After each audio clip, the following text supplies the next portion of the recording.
Hey, you're back with the Get Out of Debt guy. I'm the old, original Get Out of Debt guy, Steve Rhode. And with me, as always, is the newer original Get Out of Debt guy, Damon Day. Say hello, Damon. Sup? today, today, we're tackling a tough but real subject. What do you do if you suddenly find yourself terminated or out of work? Oh my God, that sucks so bad.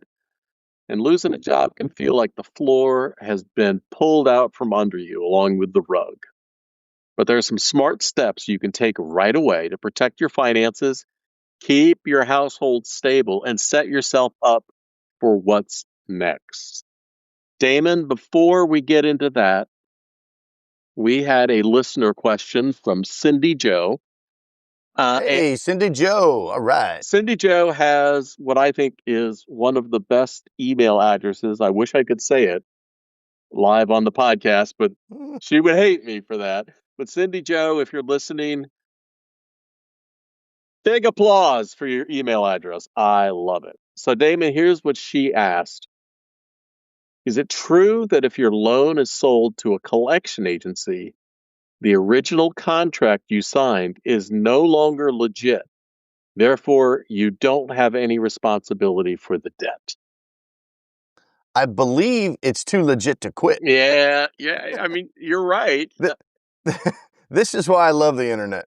You can find all kinds of information. Yep. So people will say all that. So my first question would be, what do you mean by legit? Because I guarantee you can find somebody that will say, no, they sold it. You didn't agree to that, and yada, yada, yada. But at the end of the day, if you're asking, could you still be pursued and sued and eventually have your wages garnished and, bank account levied and things like that? The answer is currently yes, you can. Yeah. The devil is in the damn details.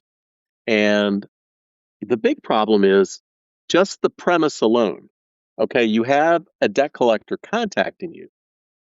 That doesn't necessarily mean they now own the debt, right? They could just be a third-party collection agency who's acting on behalf of the original creditor. You don't know just because it's a collection company. So I would not jump to any sort of conclusions. Now, Cindy Joe said, is it true that if your loan is sold to a collection agency? All right, well, now we got layers, like an onion, right? You remember that from Shrek? Yep. Life is like an onion. So I got some things here. You just hit on it. But one of the things is you read so much online about, well, your account was sold, so you don't owe it anymore. Yeah, but it's about the documentation. Now, I have seen where a creditor will sell a whole bunch of accounts and all the buyer gets is just a spreadsheet. They don't get any of the documents, anything else. So technically, you might not owe that debt, but you're going to have to push them and push them and push them until they admit they don't have the documentation. So here's the reality of the way our system works, and I speak through a lot of personal experience back in my younger days. Yeah. There's a reason why I know so much about this stuff, right, Steve? Oh, absolutely. I know the inside story on this one. But here's the reality. Anybody could sue you for anything in this country. Mm-hmm. We talk about whether they're allowed to sue you. Is it past the statute of limitations? Do they have the right to sue me? None of that stuff really matters at the end of the day, because if some debt collector, whether they had the debt assigned to them, they bought it, or they didn't buy it, maybe they just found it in the street, and they found a list of people's names that owed money, and they picked it up and they said, oh, maybe I can get money from these people on this list of debtors that I found in the street. I technically don't have any legal right to this money, right, but I'm going to send letters and I'm going to ask for money. Yeah. And you know what? Darn it, I'll probably get some money, because people get afraid of letters and they send money. Yeah. Now, they can also, this would not be a legal thing to do, but they could sue you for that money, even though they know they don't have standing to do that, but they do. The court is not going to investigate whether or not they have standing. That's not the court's No, job. no, it's your That job. would be your job or the job of your attorney if you're going to hire an attorney. So the long and short of it is, it doesn't matter what anybody says on the internet. If somebody or some entity wants to pursue you for a debt, they have every right to do it, and you have every right to defend yourself in court. So Right. the real question you should be asking is this going to go away on its own, or is this something I'm going to have to fight if I really believe that they don't have the right to do it? But at the end of the day, if it's a debt that you had and you bought stuff, and now you have a collector, whether they own the debt or not, you are, rolling the dice if you just want to try to ignore that and hope they don't sue you.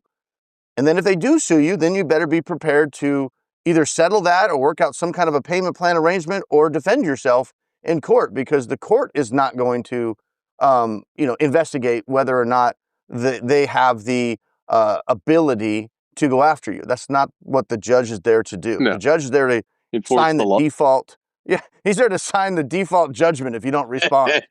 Well, I mean, That's his job. you've had plenty of experiences, so have I, of people who dug their heels in and said, "No, I am not going to pay this," and they got sued and they lost. Plenty of experience in dealing with those things afterwards. They can be settled. There are ways that you can deal with them. I wouldn't advise that's the first way you should go, to let the thing default. But one of the things that I have noticed over the years is I have noticed that oftentimes the original creditor or the collector that has the authority is not the one that is yelling the loudest, because they already know this debt is perfected. We have the documentation, or we have the authority. We have the attorneys on retainer. If you don't want to pay it, no harm, no foul, you get sued. Period. Yeah. Yeah, and people get, oh, I got a debt collection letter and I'm going to respond to it and dispute it and think, oh, they don't have the documents that they need to prove that they have the standing. Right. Again, that doesn't matter if they want to sue you. I mean, you can send those letters and you can request all that stuff, and in your mind, you can determine that, nope, this is not what I need. You don't have a copy of any statements, or you don't have any proof, or anything that links me to owing this new entity any money. You can think whatever you want, but at the end of the day, if you get sued for it, now it's your job to prove to the judge that they don't have the ability to collect and ask for the case to get dismissed. Yeah. And most consumers don't have that level of sophistication to even attempt that. And I've seen plenty of times where even when they did, the judge just kind of went, no, Mm-mm. no, we're not doing that. No. No. No. Did you buy some stuff? Okay. Yeah. The judge doesn't, any judge doesn't have to be accurate.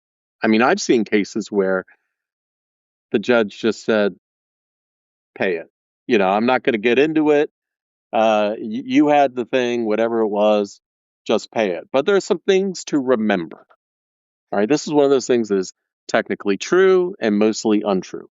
But technically, if you had a contract for a debt, it remains enforceable, even if it was sold or assigned. And an original creditor can assign a debt to another entity. That is legal in most states.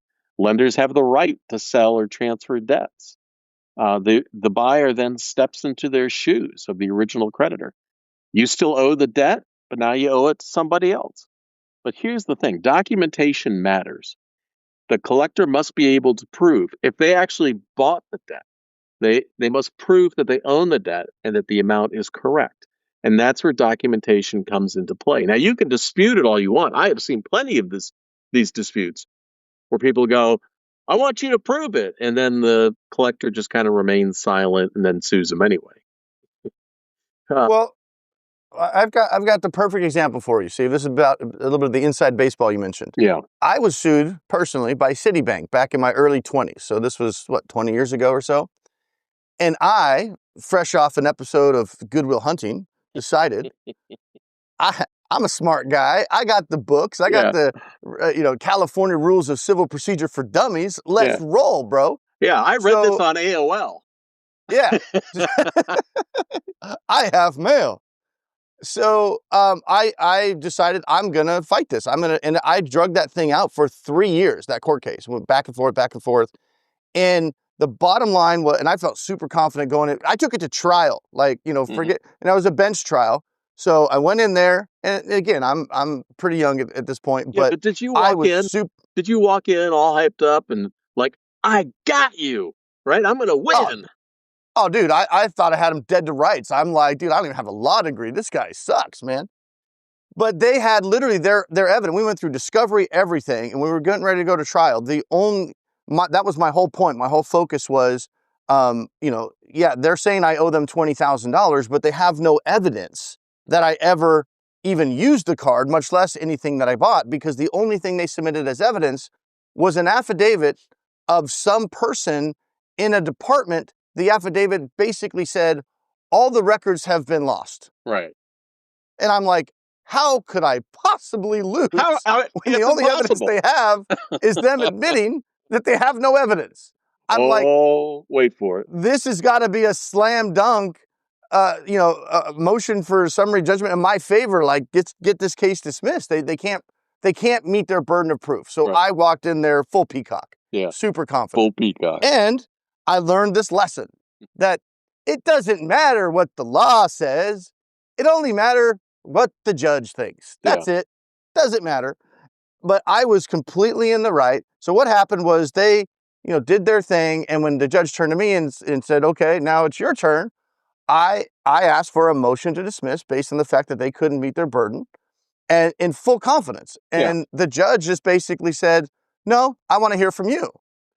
The plaintiff never put me on the stand. He could have put me on the stand and asked me, did you have this credit card? Right. Did you use this credit card? Did you make any charges? Like basic lawyer stuff, right? Yeah.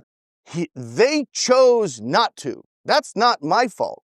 So my whole contention was that they never asked me to admit anything, and they were never able to prove anything. And the judge basically said, well, I want to hear from you. And the judge started asking me questions like, did you have a credit card? And now I'm going, the peacock is now gone, right? And I'm just kind of back, like I'm a kid, right? I'm just like, Your Honor. And I basically was like, Your Honor, I don't think you're allowed to ask me these questions. How'd that go? It went, it's about as good as you could expect, right? It was like, this is my courtroom. You're going to answer these questions. And I'm like, Your Honor, this isn't correct. You can't do that. They didn't put me on the stand. You're not allowed to cross-examine me, Your Honor. And he's like, I could do whatever I want. And did you have this credit card? And I'm just like, I don't recall, because I knew if I admitted that that I was dead. So I just danced around that. Basically, he got pissed at me and said, I will take it under advisement. And I know what happened. The next day or the next week I get in the mail, he didn't even have the balls to tell me to my face because he knew he was wrong. Yeah. And so I have a judgment against me for $20,000. I was 100% right. They did not have any evidence at all. They could not meet their burden. My whole point was, Your Honor, he could come in here and say that I owed them $1 million Right.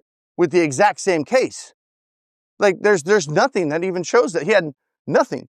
So of course I had to, wipe myself off, get back up, and I had to appeal it. Yeah. And I did win the appeal. When we went to the appellate court, it was 3 judges. I wrote the briefs, did everything right, all by the book, and made my arguments, submitted it. And basically my appeal was the judge was wrong procedurally. He totally effed up and railroaded me. Yeah. And the 3 appellate judges, I remember they were like, they called my name and I stood up and they're like, did you write this brief? And I said, yes, Your Honor. And they could tell I was like, oh, they're proud, man. This is a proud moment here. Here's a peacock. And so peacock is back, right? And they agreed and they overturned it. And so I ended up winning and not having to pay the $20,000. But my point is, right or wrong, how many consumers are prepared for that like 3-year fight to study up and go in and do that? And I lost the first round. I had to go and appeal it. And that was in San Bernardino Superior Court back sometime in early 2000s. If anybody cares to look it up, but you'll see I won the appeal. Well, and the flip side of that is take that, Citibank. Hire better lawyers. I had a client once, and she admitted to me that she had committed identity theft in the name of her father-in-law. Not sprite, not smart, not brilliant. And hey, I like that though. I like Sprite. It just Sprite, combines not two of them Sprite. together. Not smart or bright. Yeah, It's Sprite. I'm Well, using it. as as I get older, I save time. It's a shortcut, not Sprite. So anyway, she was all worried about paying it, and then she goes, "You know what? I'm just going to dispute this." Oh, good. Good So answer. she disputed it with the original creditor. She disputed it, and they never could find the documentation, Yeah. and it went away. Yeah. And I'm not saying that can't ever work, but it can't be the default. Like, I'm No, just going to dispute it. no, no. And if you dispute it and they don't respond or they come back with something, here's the thing that always cracks me up. I'm going to dispute this debt. Okay. Yeah. So I contact the creditor and then they send me back a piece of paper. How do you know if that's adequate or not? Well, people, again, in their own mind, they decide, oh, that's not good enough. That's not proof. But it's not about what you think. It's Right. about what the judge is going to do. Right. So Sometimes you get lucky and they go away. And sometimes you end up in appellate court. sometimes you deceive your father in law and you take off with a bunch of money. Yeah. And keep this also in mind, too. When you start disputing stuff and you're pissing off the attorney and you're causing more work for that attorney, if ultimately this is something where you don't feel that confident that you're going to win or don't feel that you can make these arguments in court and win these arguments, and are probably going to end up having to come to some kind of an agreement with the attorney later, the more shit you throw at him, the less likely he is to be very charitable when it comes to, oh yeah, I'm sorry for dragging you through this for 3 years, but can we do a great deal now? Yeah. How about a low settlement with some payments? Right? So also keep that in mind. You know, sometimes I'll have clients and be like, oh, well, you know, we should dispute this. And I'm like, why? And I thought we wanted to resolve this and get it settled. Well, I do, but I need to buy some more time. I'm like, well, I can buy you some more time, but the best way to buy time is not to piss off the guy that we're going to ask for a favor. Right. Yeah. That's not the way to do it. So I'm going to buy some time, but I'm going to be nice to him and tell him that we just need a little bit of time. You know, we're working on this, we're working on that. You know, I got my client DoorDashing or whatever it is. You know, we're putting some money together. We'll have an offer for you in like a month or two. Just give us a little bit of time. That works better than, oh, I'm going to throw a whole bunch of paper at him. And then you'll be in a great mood to negotiate.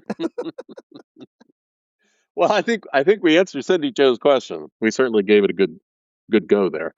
Listen, I don't know. She might be on the fence still. She might be like, well, so should I pay it or not? Well, it's up to you, Cindy. Here's the ultimate thing is if you have a question about something like this, you can reach out to Damon directly and talk to him. Go to his website, damonday.com, DAMONDAY.com. And I think you got that new fancy thing on your website, or you respond to them and they can schedule an appointment or something like that. And they can actually talk to you in person. I think what's surprising is that people who've heard you on the podcast actually get to talk to you on the phone and they're like, is this the real Damon? This is the real Damon. How do you like them apples? Yeah. So see what I did? I circled back to the Good Will Hunting reference. Well, if you talk to Damon in person, bring up the peacock reference. I almost just spit my coffee, bro. That's one word. All right. So topic at hand today. That was a long reader question answer there, but it was fun.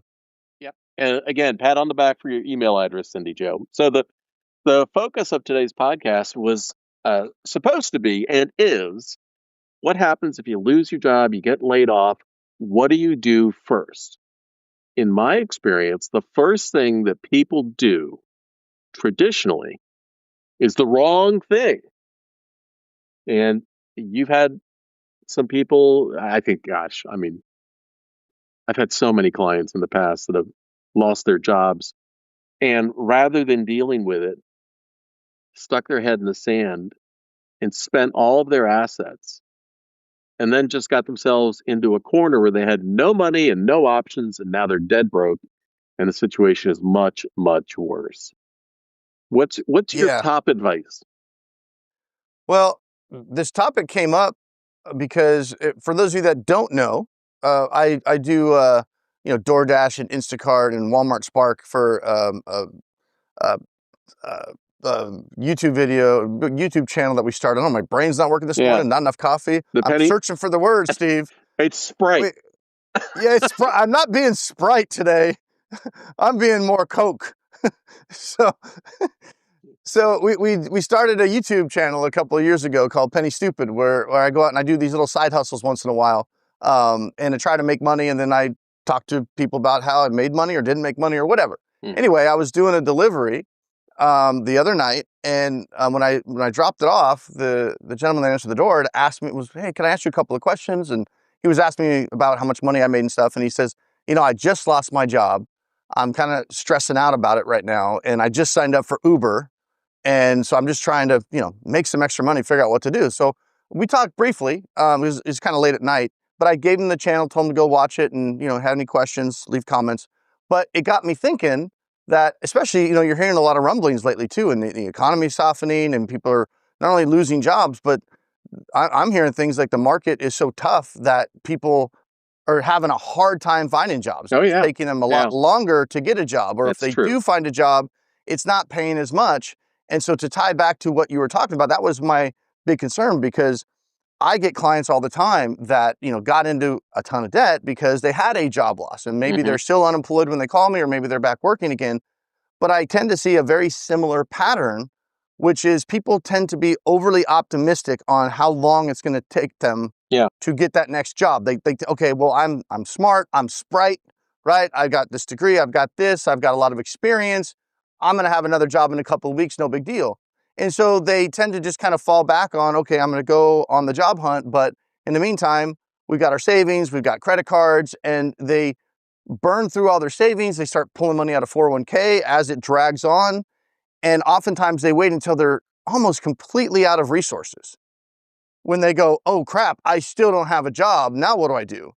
And my best advice for somebody that loses a job, and again, every situation is different, but I tend to err on the side of caution. And my biggest thing is, don't just start using your savings and your credit cards to get by. Or your retirement. Try to do whatever you can, or your retirement. Try to do whatever you can to get some cash coming in. I don't care. Swallow your pride a little bit. Watch my channel. If I can drive Uber or Lyft and DoorDash, you can do it too. You can make a couple extra $1,000s a month. I'm not saying that's the answer for everybody. I'm saying do whatever you can to make some extra money so your burn rate is slower. Right. Because are you going to be able to, go do Instacart and replace your full-time income? Very likely no.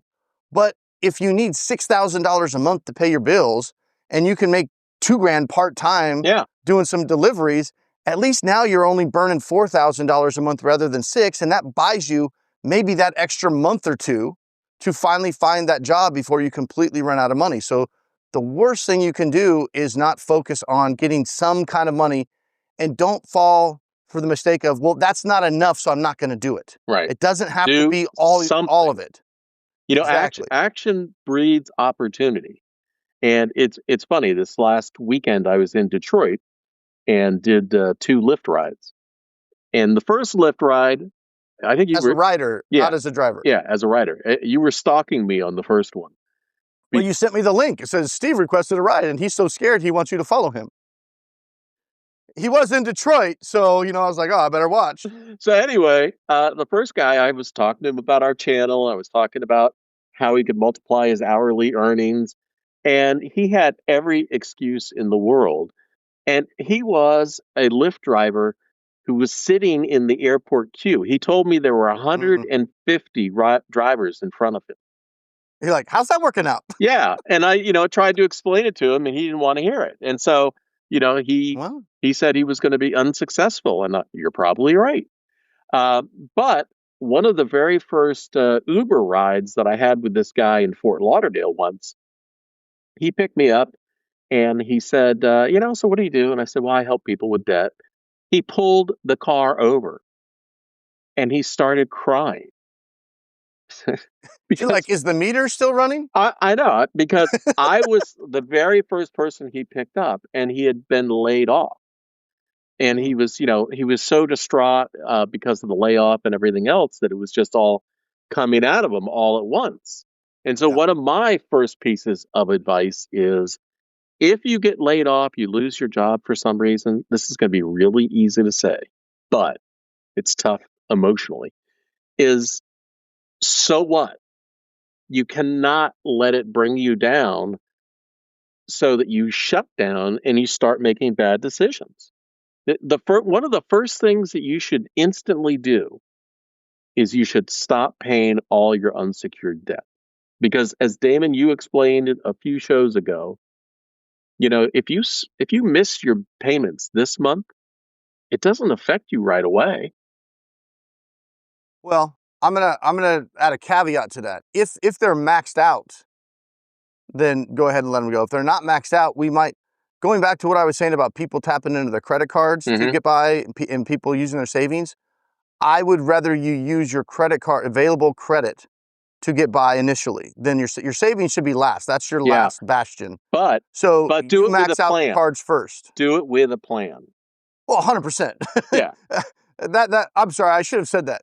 Call me first and let's get a plan together. I hate saying that because that's self-serving, but sometimes I feel like I need to be self-serving. Like, if you lose your job, really my best advice is give me a freaking call first, and then we can strategize, okay, how long are you likely to be out of a job? And then we'll double or triple that, and then we'll look at the resources you have available and say, okay, how are we going to stretch the cash flow? How are we going to buy you as much time as we can to give you the ability to start getting that income coming in?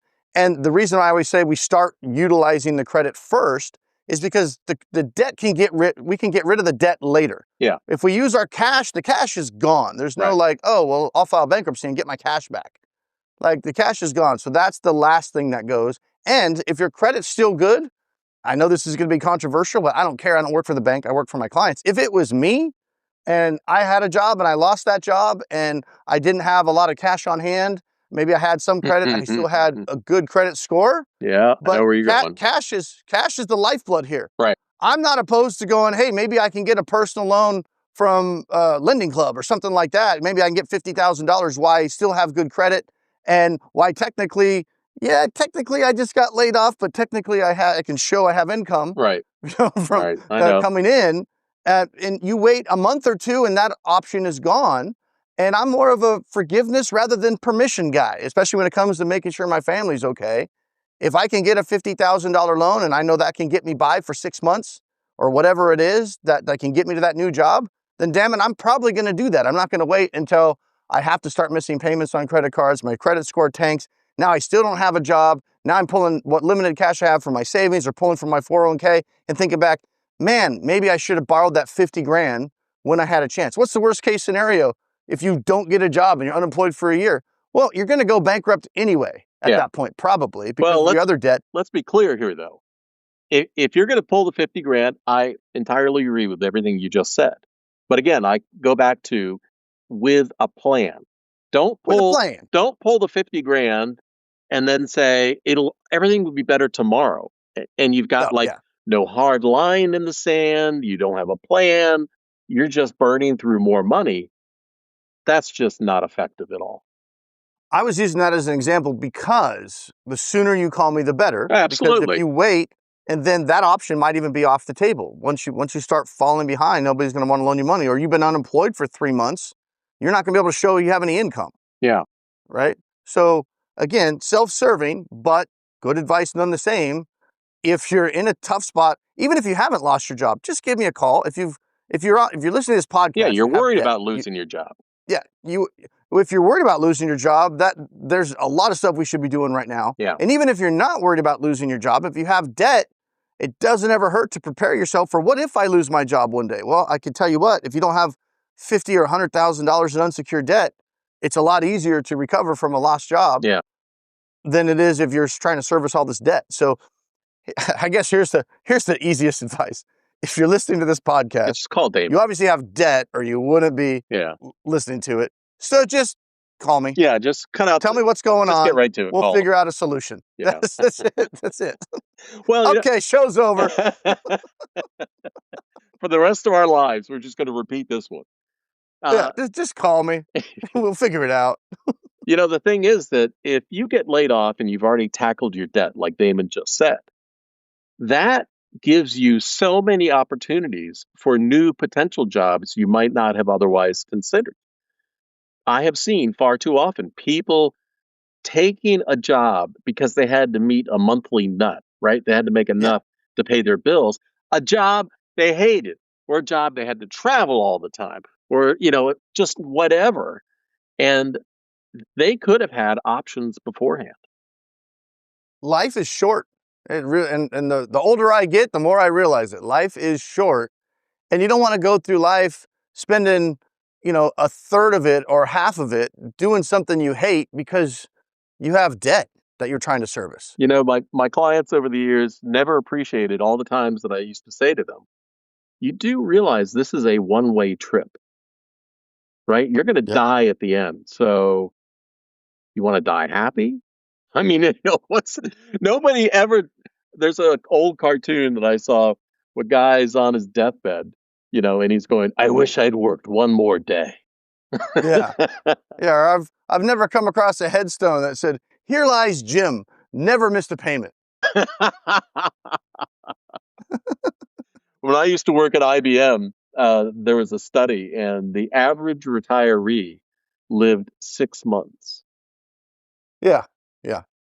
Just enjoy life while you can. And here's one of the ways to enjoy life before you call Damon. Don't raid the 401k without a plan. Don't live on the credit cards without a plan. Don't take out a loan without a plan. Here's one that drives me absolutely crazy. I don't want to file for unemployment because that's what other people do. Those people. Screw that. If you're unemployed, you got laid off, you're eligible for unemployment, It's file for money. it. Yeah, You file paid for into it. it. You're just getting your money back. File for it. You know, if you're getting laid off, it the worst thing you can do is like every excuse in the world. Now you have to have some sort of moral high ground, and you're going to take it on the chin and all that stuff. If I got laid off tomorrow, it would. If somebody could lay me off, it would be unfortunate. It would suck, but now you got options. Change always brings opportunity. Don't let your Yep. health insurance lapse. Um, don't avoid honest conversations at home. It's with your spouse, your partner, your family, your kids, or whatever. It's worth talking about, and don't fail to prioritize the essentials, like rent and Oh, utilities are more important before credit card debt. yeah. And you may be surprised how much your spouse steps up. And it's like, oh, okay, this is the situation. Well, this is what we're going to do. It's much better than one spouse just in agony every day, trying to keep the secret, trying to fix it, make it better. The other spouse is completely in the dark. So they keep thinking life is normal. And then every time you see a non-essential charge, it's eating at you. And now you're Yeah, getting pissed at your spouse, but she doesn't even know, or he doesn't even know. Right. So it's essential that you're open with your spouse about, hey, this is what's going on. We might need to be making some changes here. Here's what I'm working on. But if it ain't absolutely essential, don't buy it right now. right. Now, when I was in junior high school, I think I was in seventh grade actually. My dad, who was a big executive for Westinghouse Learning, got laid off, and he knew that he needed to make some money to stop that burn. And so he went from being an executive at Westinghouse to demonstrating the Vegematic at Christmas at Sears. The Vita Vita Vegemin? Yeah. And it's funny because That's how old we are. yeah, I know. But he was so demoralized, right? Now he's standing there and he sees some people that he knows, and he's demonstrating this vegetable slicer, Vegematic thing at Sears. And yet my mom took me there and saw him, and I was like super proud. That's my dad. At the same time, they were borrowing money from my piggy bank to make it through the week. And ultimately, it doesn't matter. Just, be truthful, get everybody on the same page. If you need to cut back on stuff now, cut back. Things will come around again. And if you need a plan, talk to Damon. Yeah. And I don't mean to harp on the gig work thing, because I know a lot of people are like, no, I'm an executive, I can't do that or whatever. But the great thing about it, if you can even get on, my advice, and in fact, I just did a video on this on our YouTube channel on what to do if you lost your job as it pertains to gig work. But my advice is, even if you haven't lost your job, download these apps, because there's waiting lists on almost all these apps right now. Yeah, be prepared. Because, again, a sign of the times. If you sign up on the apps, it's free. You might try it once or twice, but you don't have to do it. But you can get signed up and get approved, especially if you think, things are getting a little rocky. I'm hearing some whispers around the office. And, you might think, I don't know if I'm going to have a job in 6 months. Right. It doesn't hurt to sign up on these apps. And again, you're not going to go make a bajillion dollars, but I make a couple $1,000s a month part-time in the evenings. And I oddly enjoy it. I don't know why. I think it's because it gets me out of the office. Summer nights out in Arizona are really nice. I'm cruising the Tesla around, listening to podcasts. I'm multitasking when I'm multi-apping. Yeah. So I just actually like doing it. It lets me clear my head. I don't have to think too much when I'm out there. And, I get paid for listening to my podcasts and stuff. So the biggest thing, though, is it's not going to replace the income, but it will slow that burn and buy you some more time. And it's 100% as flexible as can be. Because it's one thing, I got to go get a job, any job, just to get some money coming in. And that's true. But if that job has you working 8 to 5, Monday through Friday, it really hinders your ability to be out there pursuing, a job in your field or something that can pay you what you need to make. Whereas with gig work, you completely have the whole day available. You can do whatever, whenever.